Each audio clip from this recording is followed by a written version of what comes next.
Perfect. Are the numbers going on the screen?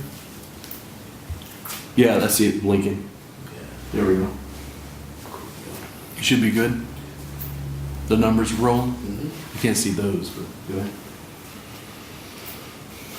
It's always so weird. He's like, man, 22 minutes? That's a third of the hour, bro. Yeah.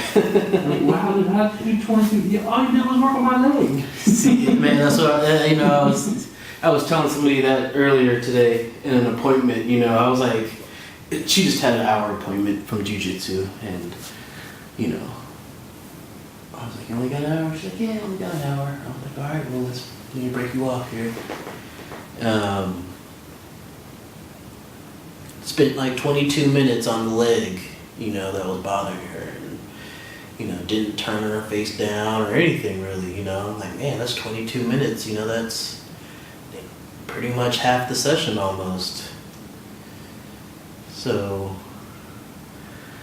I do the other leg and I have a little bit of time to do, something else. Especially when massage therapists start to understand that. They're like, oh, that's how you do. Especially once they get off the routine. Once they get off the routine, then I think they'll start to understand, because I know, you get stuck on what you're taught and you're like, I can't do this in 90 minutes. It's not enough. Yeah. It's been most instructive, I think, not just with the students in person, but studying with it through the subscription. Is that too much? Yeah. No, it's fine. Yeah, it's a good spot. It's interesting to see you're training them for $7 a month. They're asking questions, watching videos, learning with you incrementally. You're essentially doing an online apprenticeship. And what happens is they start going, oh my God, I transitioned 2 people to the mat today. Oh my God, like my sessions they're requesting longer sessions. I'm like, it's working. And soon they'll start to demand that, the therapist will start to demand that of places. Yeah. It's going to get so annoying. Fine, I'll put a room in here. It's basically what I had to do, man. I had to show that it was popular. And once I showed that, 2 things happened. My clients liked it. They came back.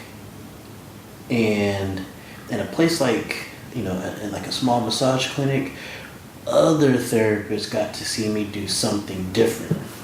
Yeah. And it was easy. And they saw the look on the client's face when they came out. They're like, oh man, what are you doing? Soon, enough people start to ask, then, it'll come along.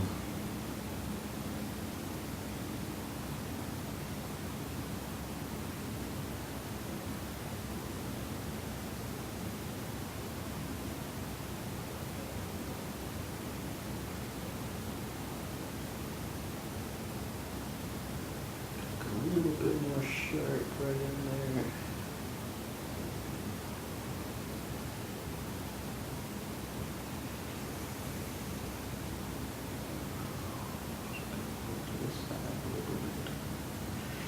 Shift just a little.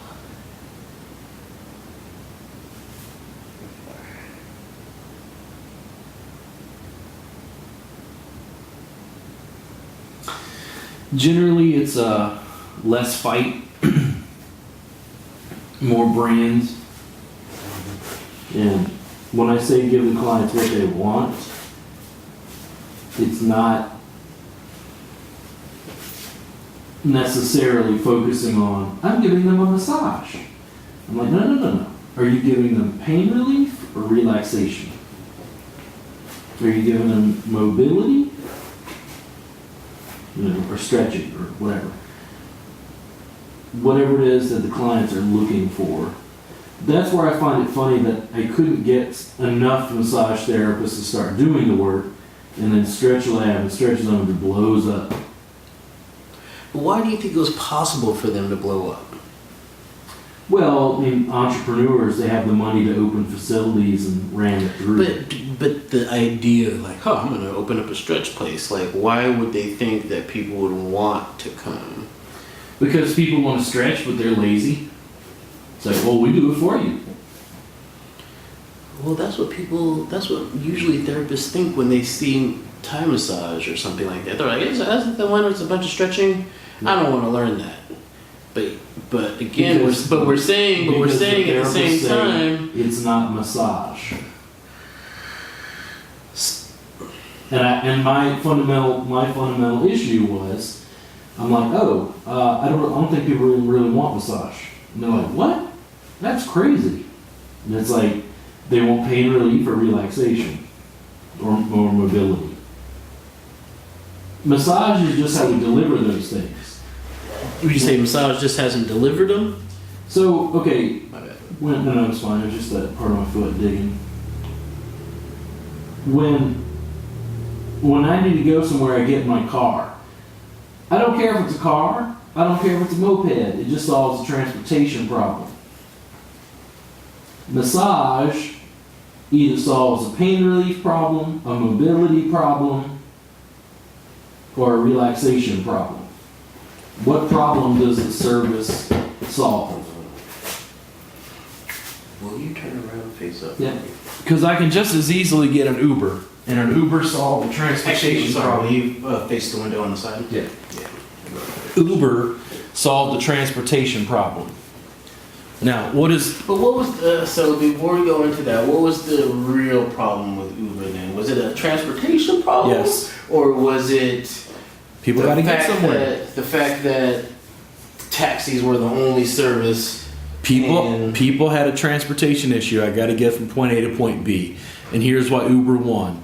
It was cheaper than the competition. It was faster than the competition. It was more effective than the competition. It was more innovative than the competition. Destroyed the cab industry. Tim, if you and I could invent a pill right now that people took that did what our 3-hour session did, we would never have to deliver another 3-hour session. They would pay for those pills. No, they wouldn't. If you can solve the problem in a faster, cheaper, more effective you know what I'm saying? Massage therapists, it feels like I couldn't get them to stretch clients. Because like, well, it's not massage. And I'm like, what is massage? And they're like, aw. What did they say when you asked them that? It's just rubbing. Well, they have a culturally defined box. And I know what here's you're what gonna massage say. is. I know what you're gonna say. Table cream glide nudity. That's That's what massage is. But that doesn't suck. I told you before, so that's like saying cuss words, nudity. It's like profane, like, oh my gosh, nudity. It's pretty close to sex. Ooh. Yeah. That's a whole other subject. But massage is more than that. What you are alluding to, what makes it sound sexual, table, glide, nudity, all those things that sound sexual. And that makes people look at massage like, oh, that's what it is. And I think governments have made it like that. Other people have made it like that, when essentially it was never like that. And that's why we had this argument. Oh, I wish people would stop coming in and asking for these things. Well, why do they do that? Why do they do that? Is it because they associate massage with sex? Why do they associate massage and sex? It's because there's nudity. If that's the case, then I think we're pretty shallow. Yes. To me, massage was more than that. Now, my mentor gave it 2 ways. Yeah. She was like, foo-foo massage? Yeah. Or like real massage. That's what it was. Yeah. Sometimes you may have your clothes off, sometimes you may not. It depends on the circumstances. Sometimes there is glide, sometimes there's not glide. I don't think glide's bad. I think gliding is great for detail. I think there's an unsurpassed amount of detail that I can get gliding on the table that I can't get on the mat. like I got a pretty good, I'm in a precise spot right here. I can chill here. It's not too bad for you, right? It's precise, but I can get even more precise in a sliding fashion. I can go from one muscle group into the next muscle group and find something. So those words, are, I don't know. I think people, people think that of massage, then I think they automatically think it's sex, and that's not good. Which would make this more appealing. Which Massage envy. It is. Massage envy was trusted because people knew that massage envy was not a prostitution den. Massage envy helped create safe, cheap, affordable massage for the masses. But how did they did it with gliding? Corporate. Or they did it with It's oil. massage. They didn't change anything about the service. It's massage. Get your hour massage. Here's your easy payment plan once a month. Membership. What Stretch Lab and Stretch Zone are doing is realizing that they're athletes and people who want to be mobile. And they get a stretch service. You don't need a massage license, and you don't need a massage establishment license, and you can do it publicly. And I go, yeah, that's half the model. You're halfway there. Thank you for training the public for what I'm going to unveil. So let's go this way. So you have licensed massage therapists doing your stuff. What's the difference? You're not going to have licensed massage therapists do it? Well, no, it depends, because if Stretch Lab can just change the name and it's no longer massage, why would I want to keep working with licensed people? Because I have to deprogram the massage therapist to do what I'm teaching. The massage therapists are fighting me, not the public. The public loves what I do. Well, it's the massage therapists are fighting because of what legislation has drawn out. It's the cultural parameters and box that they're encultured and trained in massage school. They're like, well, but the clients want massage. They don't want to be stretched. And I'm like, really? What the hell are all these stretch labs and stretch zones?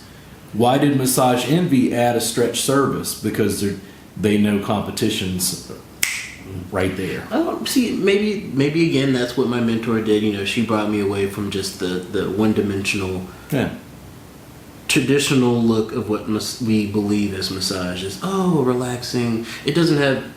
Nowadays, it has to do with clinical research and application and stuff. Before, I don't think it was like that way. It was just Swedish massage. That's all you had to learn. Yeah. You didn't really learn deep tissue massage. Yeah. When I went to school, there wasn't like a deep tissue course within it. Once the public gets used to one thing, I think it evolves. So like I'm exploring a lot of Asian food right now. Mm-hmm. Thai, Sichuan, Chinese. Mm-hmm. Like, as I explore, I start playing with new ingredients and new methods of preparation. And then I think about like Asian food generally in Texas. And 20 years ago, Chinese buffet, maybe. Mm-hmm. Yeah. Now it's like Korean, sushi, Japanese, hybrid, fusion, That's what I was going to say. Thai. Fusion. Because they get a little taste and then it's like it starts to differentiate. And I think that's the thing. It's like the public is aware of massage now. Now what else? And they're like, ooh, Stretch Lab.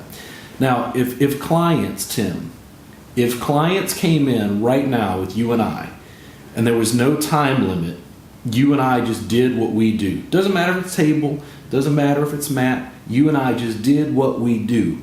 How many of those people would pay for the service we deliver? How many? Every single In other words, one. how many would like it? Yeah, every single one of them. Most of them would. The challenge is I can't mass produce us. I can mass produce information.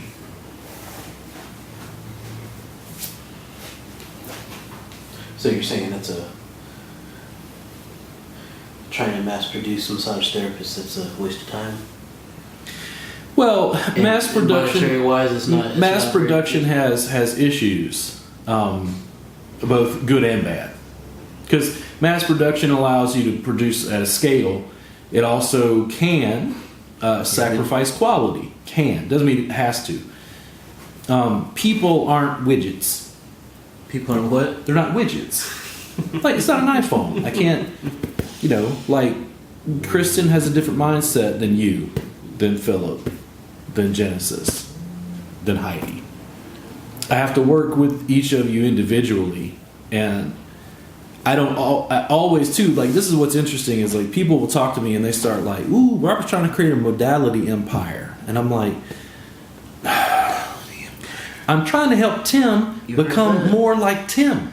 Like, I'm not trying to dictate you absolutely work one specific way. That's not it. Like, even if I get a new trademark, let's say it's Reboot just because we don't have a new name, you can study with me, you don't have to get Reboot certified. You don't have to deliver a Reboot session. People view that, I think, because that's a lot of the way other instructors and, teachers do. Yeah. No, I want to build such a large, effective brand that they want to do it just because it's easier and it stands out. But that's a branding process that takes time.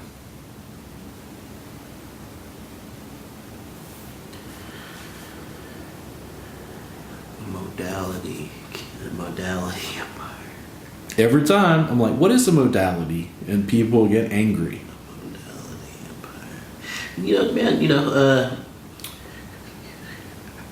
I was looking up, man, I've told you before, I was looking up a way to stretch people. That's why I'm here. Before I was like, man, I need to find some way to stretch people and use it as a massage. I back then didn't know that I could just make it up and just do it myself, because stretching is part of massage. Manipulation of the muscle, I believe it is. I was a personal trainer. I just, had gotten certified as a personal trainer. I could do those things, but I was like, oh, maybe somebody needs to teach me how to do the stretching and massage all in together.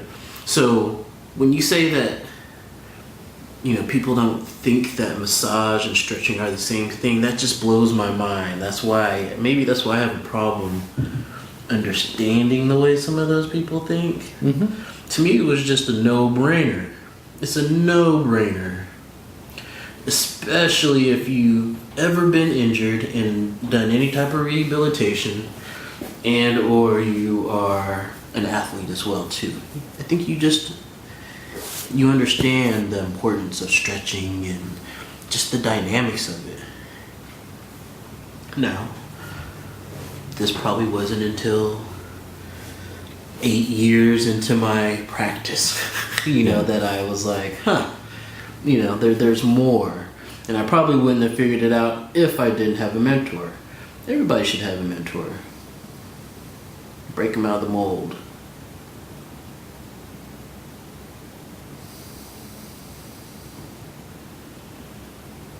Will you lift your fingers wide and rotate your hand back and forth?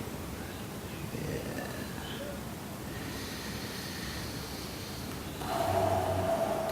Do like you're doing like a spell. Do like a spell? What do you think I am? Some sort of wizard? Yeah, everybody wants to be a wizard, Ooh, there you go. Da-da. I don't know what kind of spell that is, but hey. Here we go.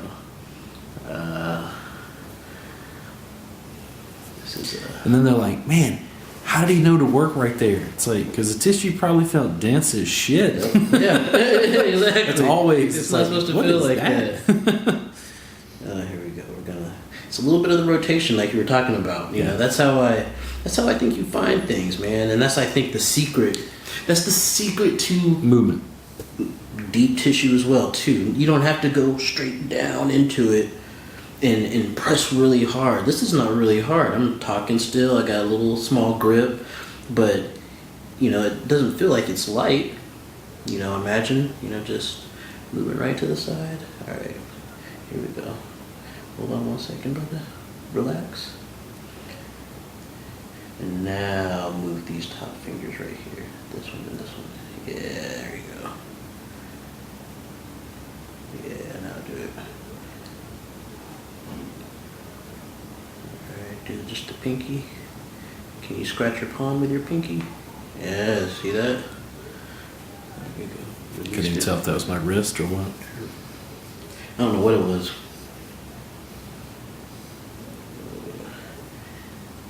Here, brother.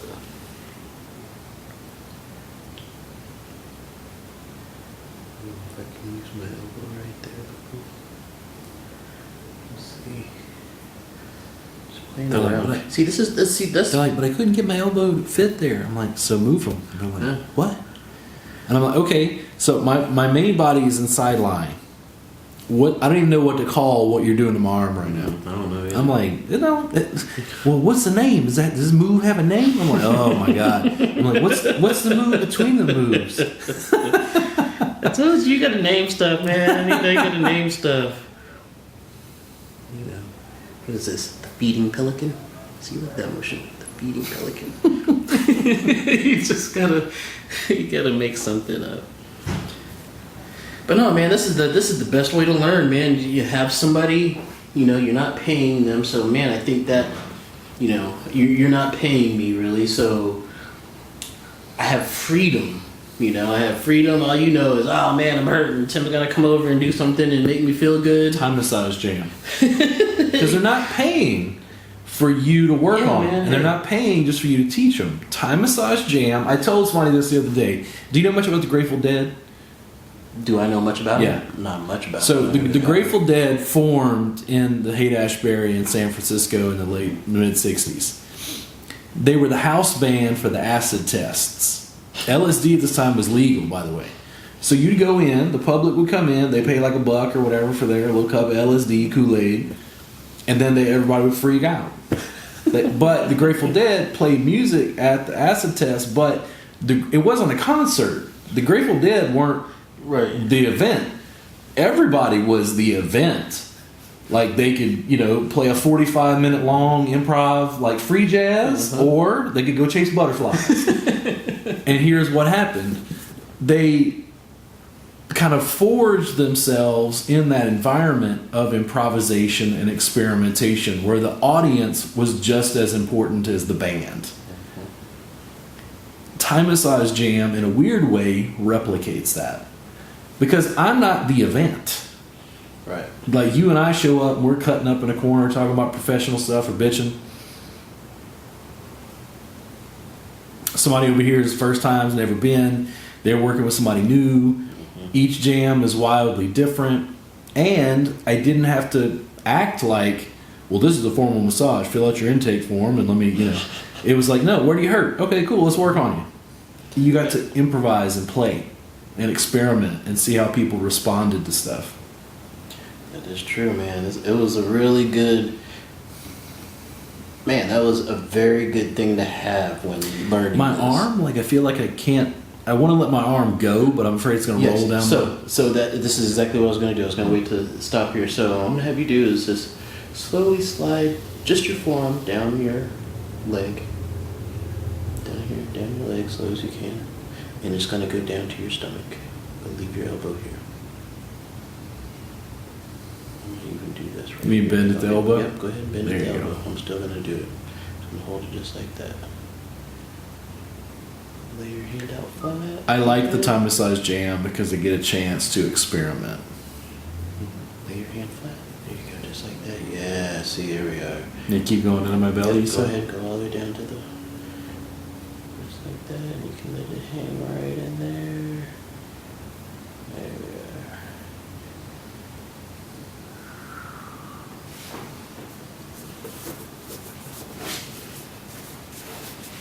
The other thing is the jam, it doesn't mean I have to do anything. I can go to the jam, just have other people work on me. I'm tired, work on me. That's the beauty of it. You will probably find somebody that wants to work on you. Who knows? You may even learn how to fly. Yeah. Alright, so here we are. Will you... Let me see what I would need you to do. Will you slowly straighten your arm out right in front of you? Just like that. Keep your arm on the ground, your hand on the ground. There you go. Alright. And kind of like a semicircle, slide your hand along the mat up towards the top. Here we go. Just like that. Relax right there.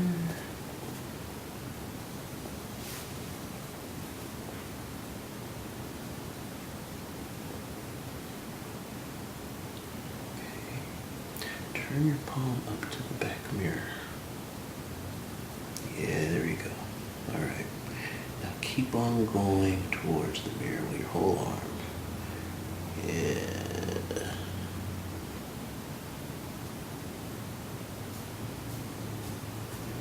And then slowly put it onto the mat again.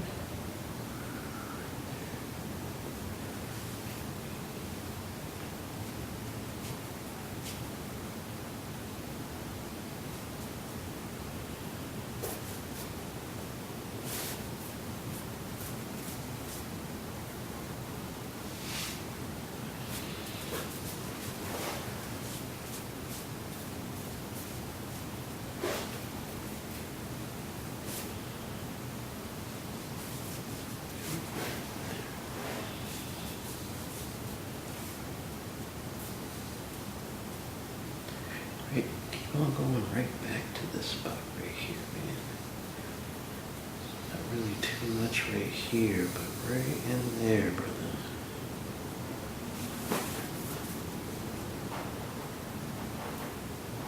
Even when it comes to slide, talk about detail. It doesn't mean I don't ever slide, Right. because I do on some things. But what I'm really saying is that effleurage isn't the foundation of what I'm teaching. Now, so that brings me to two things. So you saying that, man, that's a good point, because effleurage is not the foundation of your way you teach. But it's very complementary to effleurage, and I say that because I think everybody needs to learn effleurage so that they can develop palpation skills. They need to learn how the body feels, how muscles feel. Where is it hot? Where is it cold? Oh, this muscle's feels fibrous.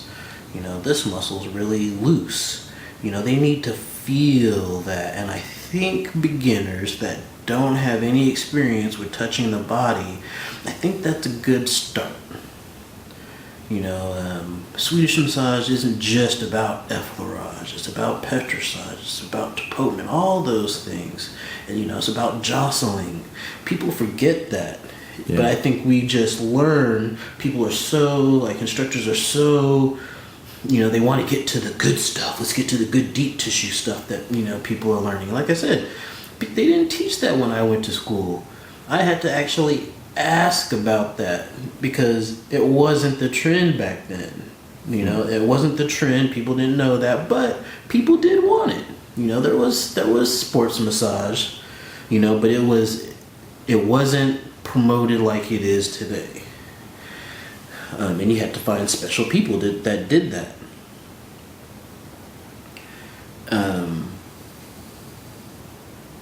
But man, I think the effleurage and things like that is so important for anybody can press. But can you press with some thought behind it, and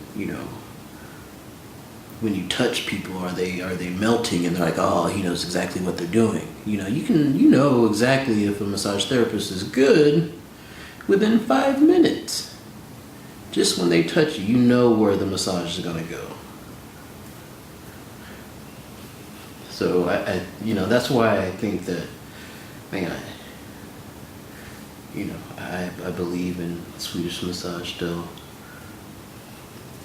They have to learn it. They go to school, they have to learn it. Well, they have to learn it. If we didn't, if they didn't have to learn, what kind of massage therapist would we be turning out? If it was the opposite way around,